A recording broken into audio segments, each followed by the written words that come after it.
Welcome, folks, to the July edition of WestWatch.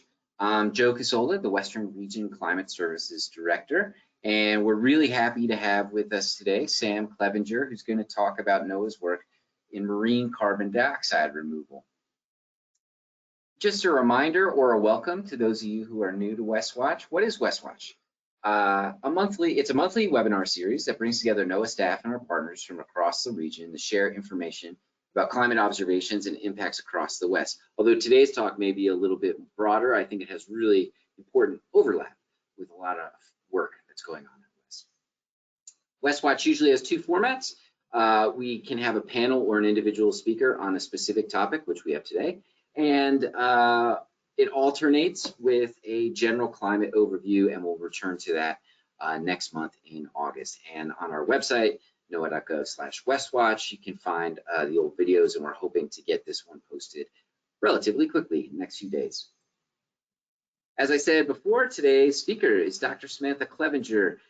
She is a Knauss Fellow, and she's working on marine carbon dioxide removal. And she's a really interesting position that she's shared between NOAA's Ocean Acidification Program and Department of Energy's Office of Fossil Energy and Carbon Management.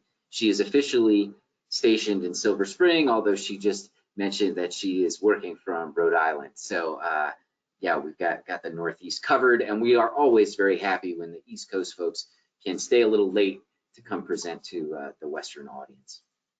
Just a bit of housekeeping. I'm going to ask one quick poll question, and then let me launch that now. Just kind of have folks attended before.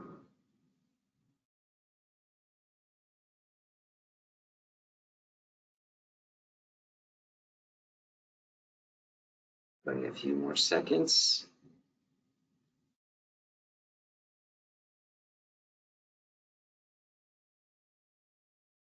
And you can see that we got a lot of new folks here, and I think that's awesome. We're always looking to grow the WestWatch audience. Let's close that out. Great. So anytime during the webinar, you can enter questions you may have for Sam in the questions box at right. We'll do Q&A after she is completed with her slides. As I mentioned earlier, we record these sessions. You can take a look on our YouTube channel or on the WestWatch page, and there will be a short survey. If you can provide your feedback, we would really appreciate it. And with that, I will turn things over to Sam. Okay, thank you, Joe. I'm going to try sharing. Okay, am I all good? You can see the presentation? That looks great. Okay, awesome. So thank you so much for having me. I'm just going to start by giving you all in the audience a job, which is that my Wi-Fi has been really acting up. So if I start lagging, please just pop in the chat that it's time to turn my camera off, and I'll turn my camera off to try to preserve bandwidth. But I hope that it won't be a problem. So yes, I am Samantha Clevenger. Like Joe said, I am a Knauss Fellow, jointly placed between NOAA's Ocean Acidification Program and Department of Energy's Office of Fossil Energy and Carbon Management. The Knauss program is, a program within NOAA Sea Grant that places fellows throughout, really throughout the U.S. government, but largely throughout NOAA, who have recently gotten their master's or PhDs in ocean-related science or policy or law. So I just finished up my PhD at the MIT Hui Joint Program, studying how the ocean surface uptakes carbon dioxide and sends it down to deeper depths as organic carbon to stay away from the atmosphere for long periods of time. So today I'm going to talk about the need for carbon dioxide removal and where the ocean plays a role in a carbon dioxide removal approach. And then jump into NOAA's role in the marine carbon dioxide removal field. So first, we all know that we have a really narrow opportunity for action to avoid the most catastrophic impacts of the climate crisis. And we know that we need to adapt in an equitable manner to changes that have already happened. So I just want to start by saying that no conversation around potential climate solutions should happen without first acknowledging that the most critical component of needed action, as we know, is deep, rapid, and sustained greenhouse gas emissions reductions. So that's just what I like to start out with for these kinds of presentations. So we know the greenhouse gas removal or the greenhouse gas emissions cut part, but the Intergovernmental Panel on Climate Change is clear that if we want to limit warming to 1.5 or even 2 degrees Celsius with no or limited overshoot, we will have to actively remove carbon dioxide from the atmosphere. And every single scenario to get below 2 degrees requires active carbon removal. So we know intuitively that this feels true if we stay on course with our current emissions trajectories. But even if today there was immediate and drastic emissions reductions, there would still be the continued presence of legacy emissions in the atmosphere, and that would necessitate active removal of carbon dioxide. And unfortunately, the scale of the need for removal of carbon dioxide from the atmosphere, our current technological capacity does not really meet that need. So looking at this plot, I think that this is the only plot that I have, but looking at this plot with year on the x-axis and carbon dioxide flux in gigatons per year on the y-axis, the ocean as well as land act as natural sinks and absorb excess carbon dioxide from the atmosphere. So to avoid temperature overshoot, the world needs to enhance uptake of these natural sinks. It's projected that the world must scale its present carbon dioxide removal capacity up to as much as 10 gigatons per year by 2050 and 17 gigatons per year by 2100. The new results, new research shows that if the world relies only on land-based methods such as bioenergy with carbon capture and storage, as well as afforestation and reforestation, so like tree and forest management, there's only a sustainable maximum capacity of 2 to 5 gigatons per year. So, you know, that is a 15 to 12 gigaton offset there. So it's important to remember that even though many of the land-based carbon dioxide removal methods that you might have heard about, like direct air capture or, like I said, bioenergy carbon capture, a lot of these methods have higher technological readiness levels than many marine carbon dioxide removal methods right now. And there will be definite trade-offs to each of the methods.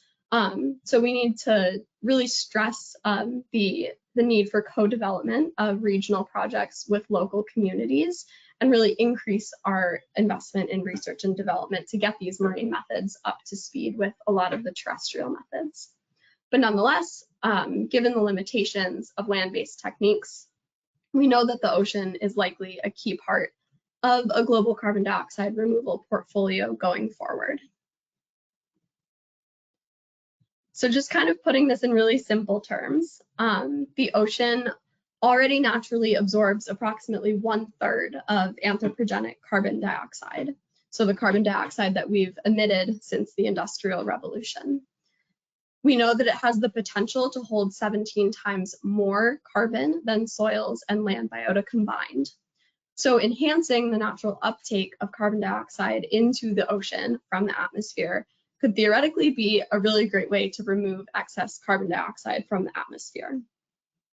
Aggressively pursuing and scaling up strategies like marine carbon dioxide removal requires much more research to understand the potential impacts and also the potential co-benefits of these marine carbon dioxide removal pathways on the ocean and its ecosystems, and then also on the communities that, you know, really rely culturally and economically on the ocean.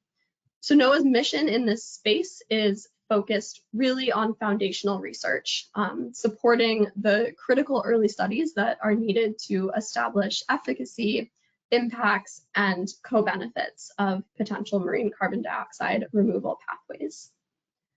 The field is moving forward really, really rapidly. There's a lot of interest from the private sector and also in the international space, including with US research groups and companies going into the international space for field tests and deployment of their pathways. And also a carbon credit economy is emerging. So the carbon credit economy recognizes that there's potential for this to be $1 trillion market. So this is why we at NOAA are so focused on it, because we recognize that regardless of where the state of the science is, there are forces that are really driving this forward. Engaging government and nonprofit and academic and industry partners in a collaborative manner is really crucial for establishing the foundational base needed to build a responsible path forward and to allow the US to keep serving as leaders in this emerging field. So with this all in mind, let's zoom out and look a little bit more at what marine carbon dioxide removal actually is, and then go into the specifics of how NOAA is engaging in this space. Okay, so I'll caveat this all by saying that NOAA as an agency is pathway agnostic. So when we look at all of these different pathways, NOAA doesn't, pick and choose and say, okay, we think that this one is the one with the most potential or the one that we're gonna, at this point, put all of our funds into. With that being said, there are a variety of marine carbon dioxide removal techniques that are actively being researched as potential paths forward. So these range from restoration strategies to more engineered strategies. And first, blue carbon at the top here is a restoration technique which enhances the coastal ocean's natural ability to store carbon for longer time periods. But we don't generally consider it marine carbon dioxide removal, as it holds less potential to remove CO2 at climatologically impactful scales. But I know that's kind of controversial, but blue carbon is still recognized as an overall part of a carbon dioxide removal portfolio, especially as we've seen that blue carbon projects have really allowed restoration efforts like mangrove forest restoration and seagrass projects to receive capital to sustain their development. The middle two techniques listed here can be used to enhance the natural processes of the ocean to absorb carbon dioxide through marine biological and chemical processes. So for example, ocean alkalinity enhancement can be used to increase the ability of water to absorb more carbon dioxide than in its natural state. Growing seaweed and ocean fertilization increases the production of biomass within the surface ocean and therefore draws down additional carbon dioxide. And I'm checking the chat to make sure no one's told me to turn my video off. Okay. So the last technique, electrochemical approaches, involves directly stripping carbon dioxide from the water through electrochemistry or through membranes. So I'm not going to linger on this too much, but please come back to this in the question period, because I think it's a really interesting and comprehensive graphic of various different marine carbon dioxide removal approaches. So I'm happy to talk about it more if you guys want, but I will note that there are a few interesting points here. The first is that these activities are both coastal and offshore. Second, marine-based activities typically span from the surface to whatever is below it. So for offshore, this would both involve the surface and the deeper ocean. And third is that some marine-based techniques will really have significant infrastructure requirements. So this brings up an interesting case for thinking about co-location of marine carbon dioxide removal activities with things like wind or retired oil infrastructure. So NOAA is supporting research in marine carbon dioxide removal and in these different pathways because our expertise and our capacity as an agency really aligns with it. And overall, we believe that advancing the field of marine carbon dioxide removal aligns with NOAA's mission, being a steward of our oceans and atmosphere. So with that being said, in NOAA's fiscal year 22 to 26 strategic plan, there were 3 goals outlined of how NOAA can contribute to society. 1 is to help build a climate-ready nation. 2, make equity central to NOAA's mission. 3, accelerate growth in an information-based blue economy. NOAA's involvement in marine carbon dioxide removal research, we really feel can potentially contribute to all 3 of these goals. So to help build a climate-ready nation, NOAA's ocean carbon observations and models are really critical for assessing the viability of marine carbon dioxide removal pathways. And then expanding these observations can help the world confront challenges from our changing climate outside of just marine carbon dioxide removal research. In terms of equity and economics, managing carbon emissions and removals could be a really major new sector for coastal communities.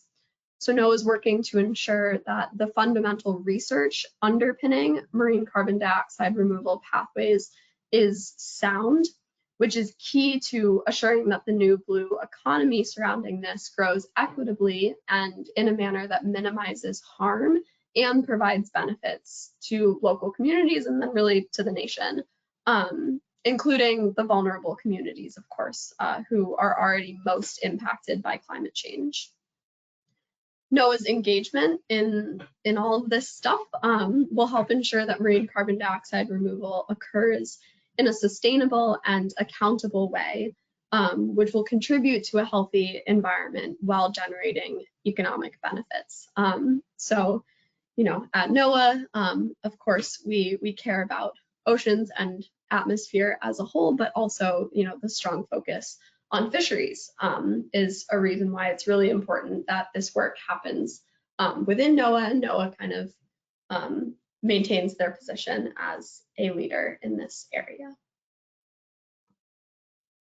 Okay, so what is NOAA's role? Last June, NOAA published its agency-wide CDR research strategy, which examined both land and ocean-based approaches and how they would intersect with NOAA's mission space. This slide here showcases the 4 key NOAA assets that are the critical foundation for marine carbon dioxide removal and which would need to be expanded to really fully engage in this space to the extent needed.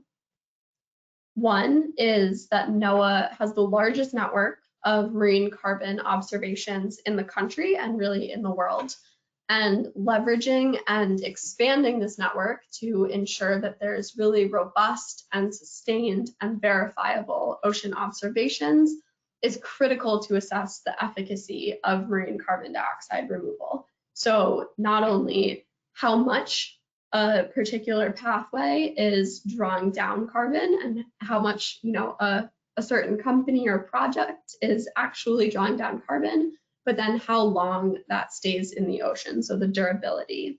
And this is really important if this field progresses to the point of becoming commercializable. You know, ensuring that carbon credits that groups may be selling are actually what they say they are. And NOAA is really, you know, if this is to be a government effort, the agency best positioned to do that.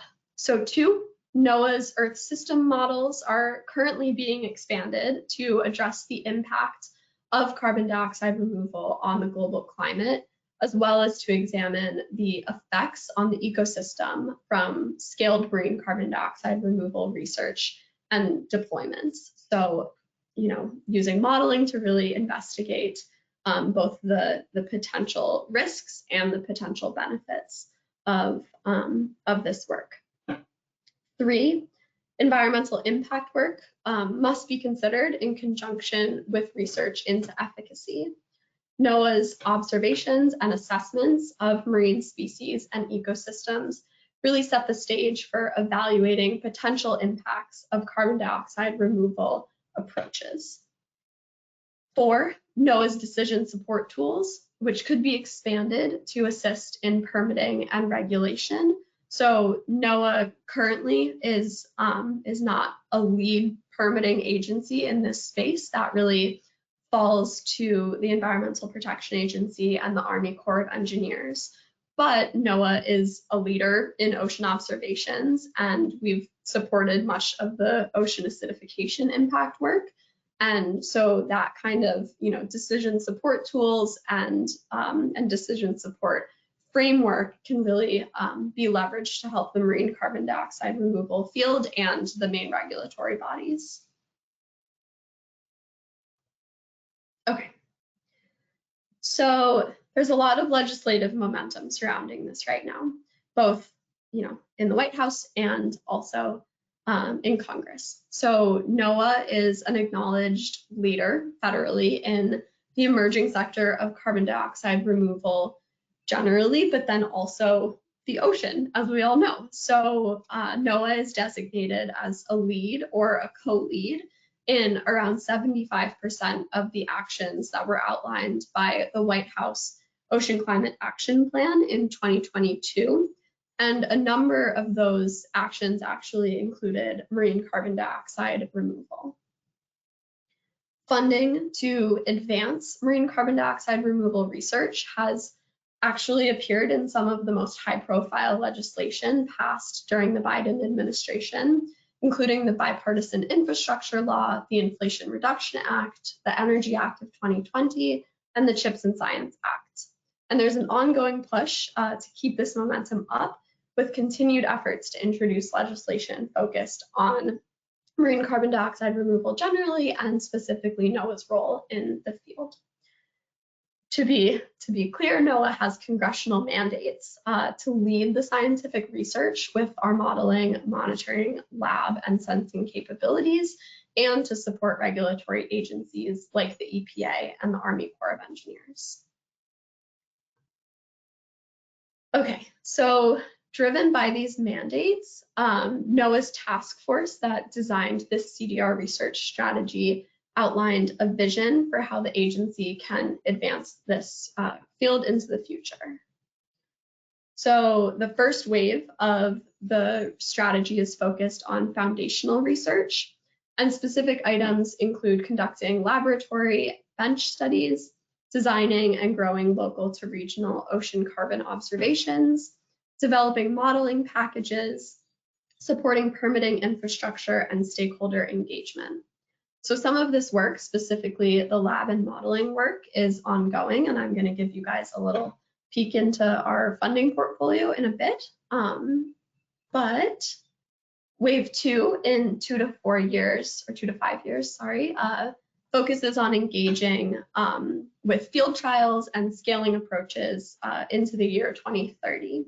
So actions include synthesizing research results, process studies on ecosystem impacts, including higher trophic levels and economically and culturally important species, taking part in large-scale controlled demonstration projects, assessing the risks of different approaches, and comparing cost-benefit analyses studies.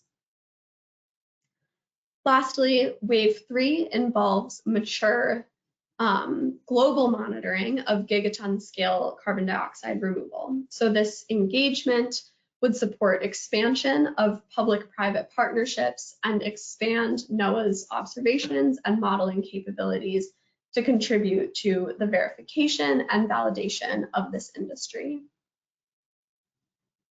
So this is just a little map from a philanthropic group, Ocean Visions, that shows where this work is happening in the US. So this is specifically for mCDR field trials. You'll see that there's a lot kind of in the Northeast where I am, but there also are some really important projects going out on the West Coast. And I'll talk a little bit about at least one of those projects in a few minutes. Okay, so what research are we actually doing? So a cornerstone of NOAA's marine carbon dioxide removal effort is the Ocean Acidification Program's research portfolio that leveraged the National Oceanographic Partnership Program, or NOAA, in the fiscal years 22 and 23. This is really the first large-scale interagency US government collaborative funding effort for foundational marine carbon dioxide removal research that is specifically pathway agnostic. So it's meant to give the top scientists in the field the best shot at investigating the biggest, most critical questions that are key to moving the field forward into a potential marine carbon dioxide removal future, where we take foundational knowledge and bring it into, more scalable activities. So the fiscal year 23 call leveraged $24.3 million from the partners listed on this slide. And I will also note that it was largely funded with $14 million in funding by Inflation Reduction Act.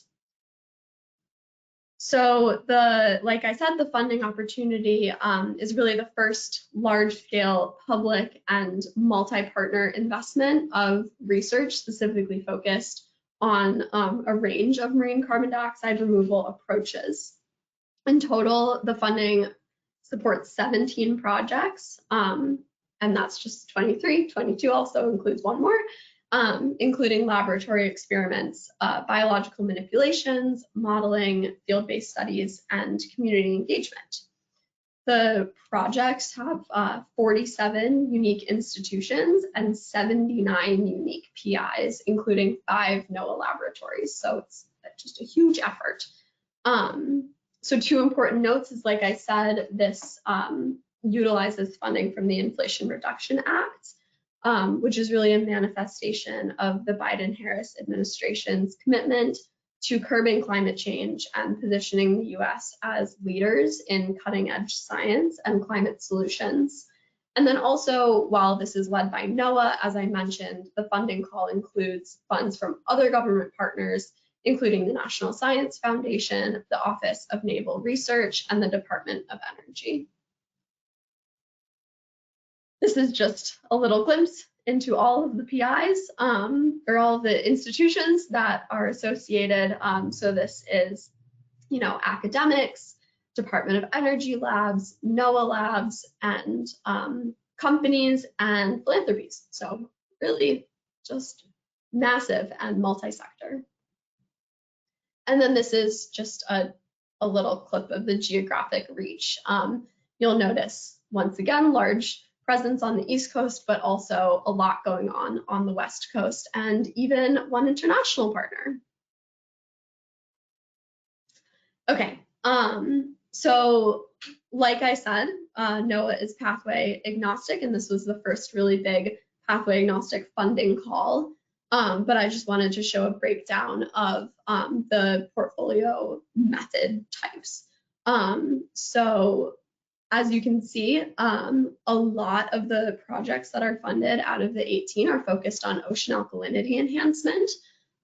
We have, I think, 3 projects on macroalgae and 1 project that's a modeling project on ocean iron fertilization.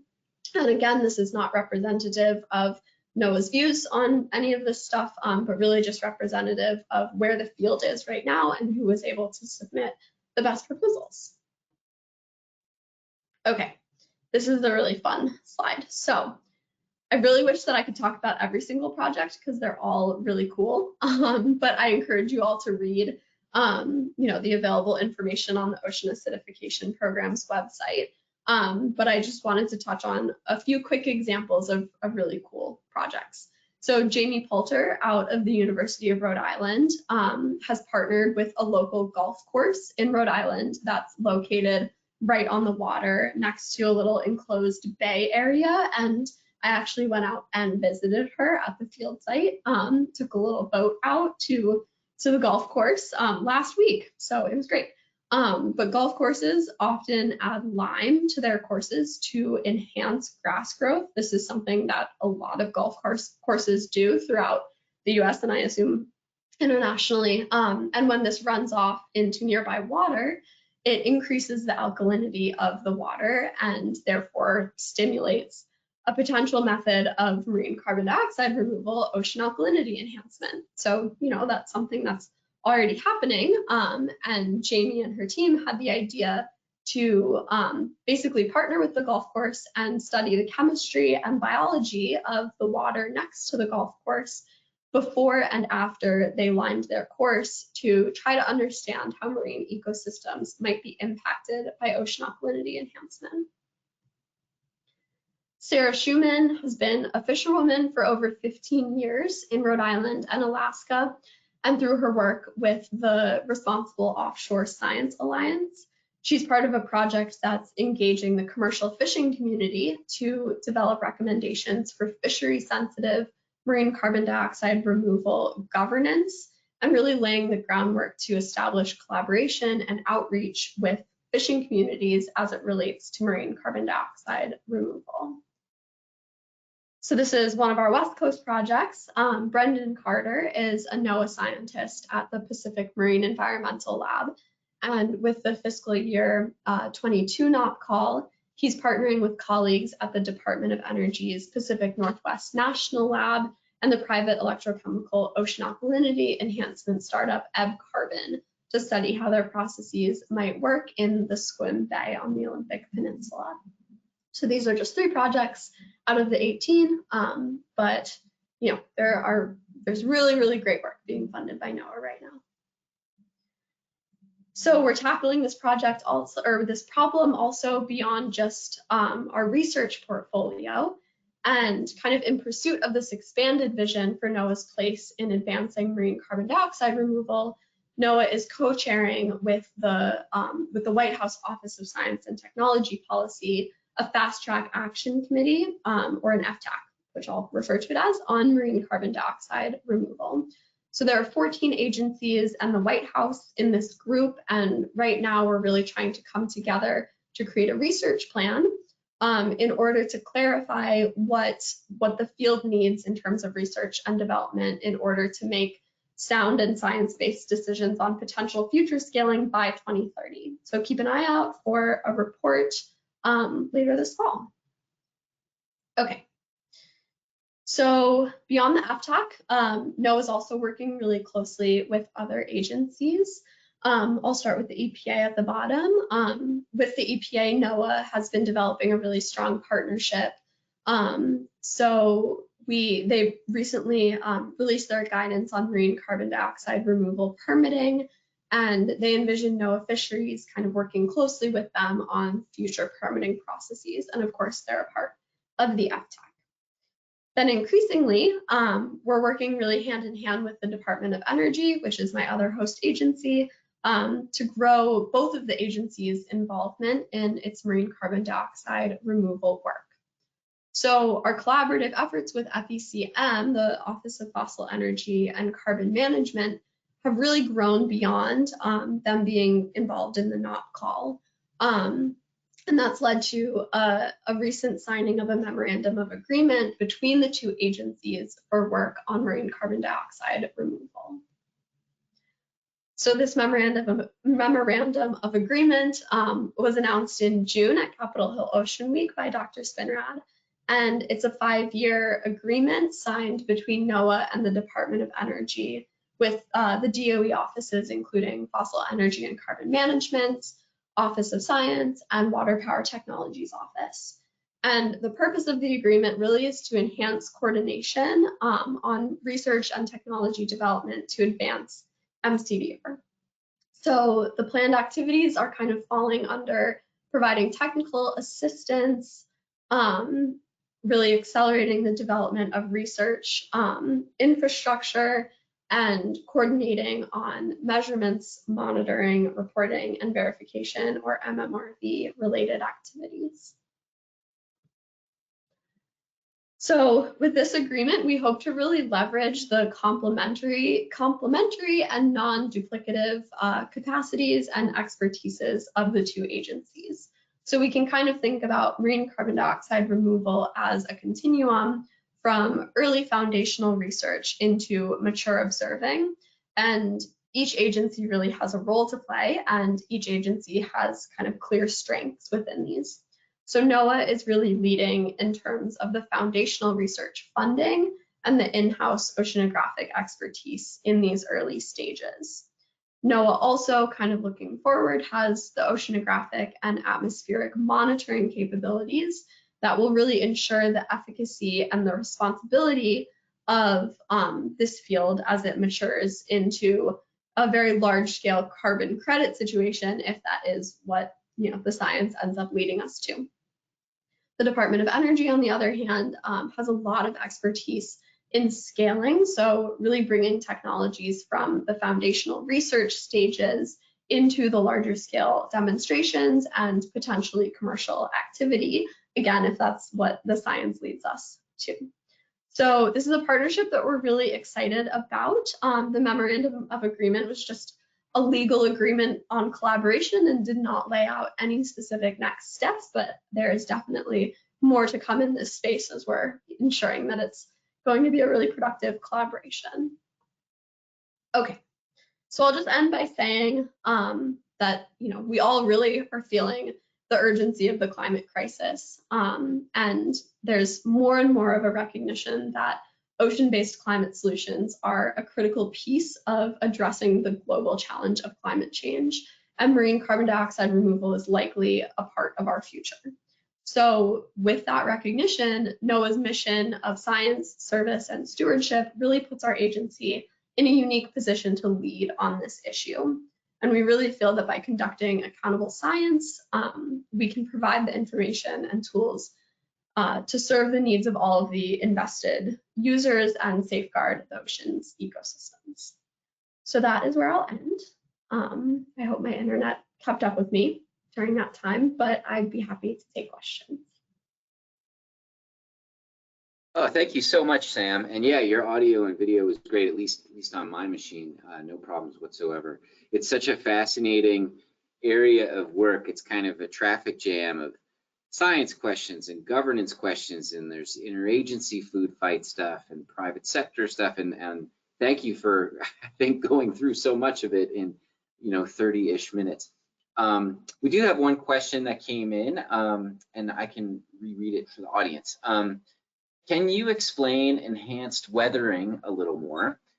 Is there concern of increasing sedimentation effects that may accompany enhanced alkalinity efforts or loss of already reducing coastlines? Yeah, that's a good question. So for the enhanced rock weathering, I would encourage you to look into the project that recently got permitted off of Duck, North Carolina.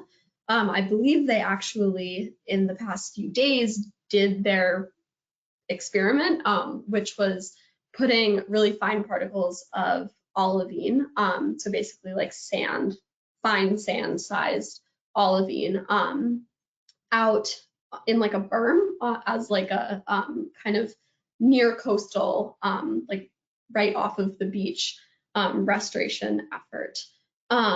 So to your questions about, are there concerns either with, sedimentation rate or I think degradation of coastlines, that's really, the point of all of this foundational research that's going on. So we know that modeling can only show us so much, but it is, promising. And so that's kind of, really a reason for these mesocosm studies and starting to dip our toes into small-scale field trials. So there's also another ocean alkalinity enhancement project that is currently going through the permitting process, and that is a NOAA NOP funded project. The Duck, North Carolina one is not, but it is the Hole Oceanographic Institution's Loch Ness project,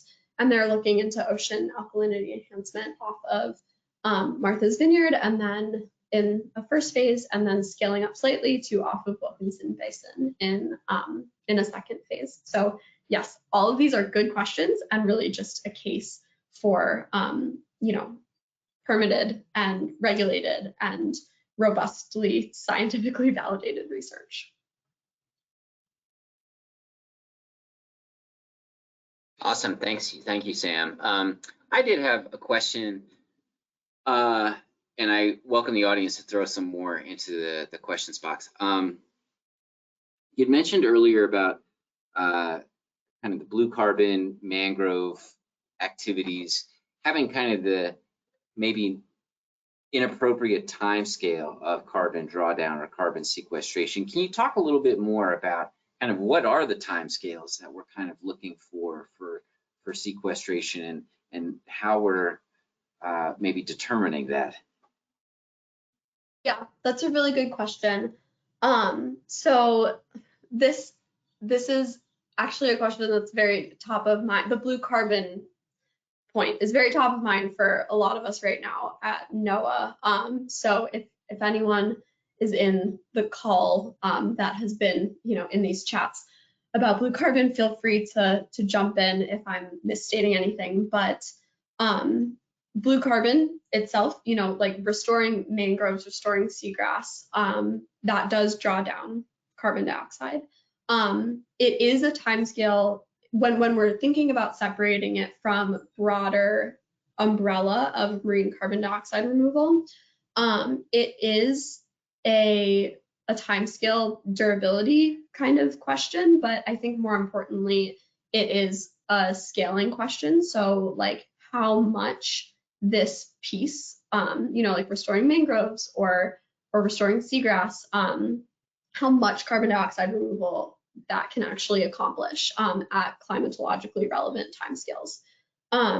So, and there's kind of the distinction between that and the other types of pathways that I brought up within the NOAA CDR research strategy, where those other pathways can really take up more carbon dioxide from the atmosphere over longer periods of time than blue carbon. So on the question of timescales, it really ranges. I mean, I think that what we think of as a durable carbon dioxide removal is on the timescale of hundreds to thousands of years. And so my background is in the biological carbon pump, so how the surface ocean uptakes carbon dioxide and transforms it into particulate organic carbon, and then sends that down to deeper parts of the ocean. And when those particulate organic carbon, like little marine snow clumps, make it down past, like 500, 1,000, 200, or 2,000 meters, they can really be kept out of the atmosphere. It's really 1,000 meters, not 500, but really kept out of the atmosphere for, up to thousands of years. So that's kind of like the durable carbon dioxide removal that we're thinking, the hundreds to thousands of years. Thanks, Sam. I feel like the weather part of my brain just kind of exploded. So for that length of time, but it's a really important point. I think as we start thinking about these long-term planetary kind of forcings and how to manage them. Another question popped up. Have you identified preferred areas for potential large-scale mCDR projects? And this is also from the questioner. I'd imagine the need for infrastructure would make coastlines preferable, but those tend to be very important for marine species and the communities you mentioned that rely heavily on the ocean as well. Yeah, so really, as you picked up on, it depends on the pathway that you're thinking of. I would encourage you to look at the Ocean Visions website, and then also just kind of search around that website, because there are really interesting tools for where they've thought about siting of different pathways. And there is a lot of research right now going on in terms of thinking more about like which pathways would be most effective in certain places. So for example, the ocean iron fertilization project that NOAA is funding right now, a lot of their modeling is looking at like, okay, if there was a big release of iron in the Southern Ocean, what would that do? Versus in the North Pacific, what would that do? Versus in the equatorial Pacific or the equatorial Atlantic, what would that do? And so yes, there you totally keyed in on something important, that not all pathways and not all locations are created equally. When we look at something like direct ocean capture, which is like an electrochemical method, where there's a lot of infrastructure and a lot of energy required to directly strip carbon dioxide from the ocean, that wouldn't really make sense at this point with our current infrastructure and energy capabilities to do way offshore. So that's like more of a coastal thing. We also we're funding a project, or we're funding multiple projects that are looking at ocean alkalinity enhancement via sewage outfall. So kind of like spiking the alkalinity or decreasing the acidity of sewage. And when that is released out into the ocean, which is how sewage is dealt with, that is essentially like a vehicle for ocean alkalinity enhancement. And so, you know, that has to be where sewage outfall is. So very long-winded and multi-example answer of, yes, people are definitely thinking about this, and it totally depends on the pathway, and totally depends on the pathway in terms of science and also in terms of infrastructure needs.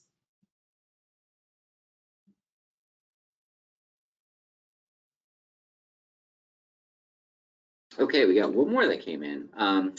Can you elaborate on opportunities for co-location with existing infrastructure, such as offshore wind facilities? Yeah, so this is all like very theoretical at this point. So, you know, your imagination is, I'm sure, as good, if not better than mine.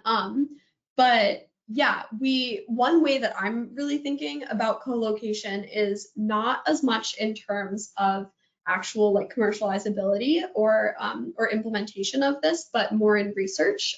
So there are, for marine energy, there are like already these research test beds that are set up for marine energy testing. And so using things like that have like the, you know, the infrastructure, the kind of scientific nimbleness already existing, and the energy sources, and potentially are themselves a source of energy, those could be a really interesting avenue for co-location. We also think about, yeah, like you said in the question, you know, kind of the infrastructure that surrounds platforms for offshore wind, obviously, you know, are like little cities out there.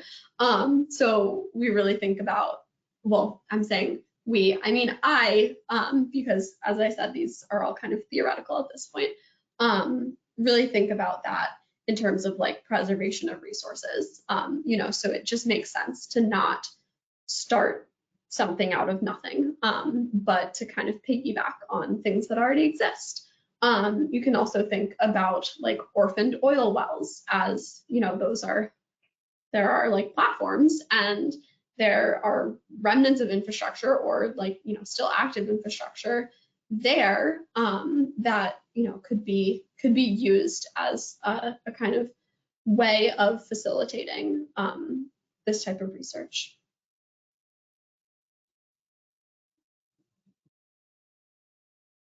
The irony of oil companies and oil infrastructure getting into the marine carbon dioxide removal game is really not lost.